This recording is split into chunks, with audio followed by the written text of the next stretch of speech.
Right BC కుల సంఘాల JAC chairman అన్నున్నారు. అన్నతో మాట్లాడదాం. అన్న నమస్తే. నమస్కారం అండి. నేను బీసీ కుల సంఘాల జేఏసీ చైర్మన్ కుందారం గణేశారి అండి. ఎందుకంటే మాకు దాదాపు 70 సంవత్సరాల నుంచి బీసీలకు అన్యాయం జరుగుతుంది. దేశవ్యాప్తంగా 70 కోట్ల మంది బీసీలో ఉన్నాము, రాష్ట్ర వ్యాప్తంగా 2 కోట్ల పైబడి ఉన్నాము.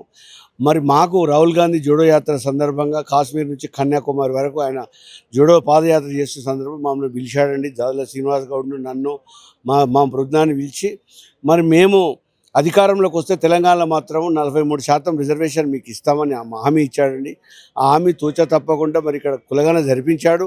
దాంట్లో మేము 56% ఉన్నామని తేలిందాన్ని దాన్ని అసెంబ్లీలో పాస్ చేసి గవర్నర్ ఆమోదం పొంది ఢిల్లీకి పంపించడం జరిగిందండి. ఢిల్లీకి పంపించిన తర్వాత ఢిల్లీకి పోయి మేము వెంబడే మరి ఢిల్లీలో మేము 5,000 మందితో జంతర్ మంతర్ పెద్ద ధర్నా నిర్వహించాము. ఆ ధర్నాకు ముఖ్య అతిథిగా రమ్మంటే ముఖ్యమంత్రి గారు వచ్చారు. 18 రాష్ట్రాల నుంచి దాదాపు 36 మంది ఎంపీలు, 18 జాతీయ పార్టీలు వచ్చాయి, ప్రతినిధులు పాల్గొన్న దానికి ప్రధానమంత్రి మరి దానికి చూసి మరి మేము కులగన దేశవ్యాప్తంగా జరిపిస్తామని ప్రకటించాడు ప్రధానమంత్రి కూడా. మరి ఆ ప్రధానమంత్రి చేసేదానికి ఇక్కడ ముఖ్యమంత్రి గారు మరి కులగన జరిపించి మమ్మల్ని అఖిలపక్షాన్ని తీసుకుపోయి ప్రధానమంత్రిని మెప్పించి తీసుకొస్తానని చెప్పి మాట ఇచ్చాడు. అది ఇంకా కాలేదు. అది కాకముందుకు ఎలక్షన్ పోతున్నామని చెప్పి ఒక పక్క సీతాకు, ఒక పక్క పోగులేటి శ్రీనివాసరెడ్డి చెప్తున్నారు. అట్లా పోతే మాత్రం మేము ఊరుకోమండి. మాకు ఖచ్చితంగా రిజర్వేషన్ కావాల్సిందే. ఏదైతే పార్టీ కోటా ఉంటుందో ఆ పార్టీ కోటాను ఇంప్లిమెంట్ చేసుకుంటా ఈ ఉన్న 22.79% కూడా తుంగలో దొక్కే ప్రయత్నం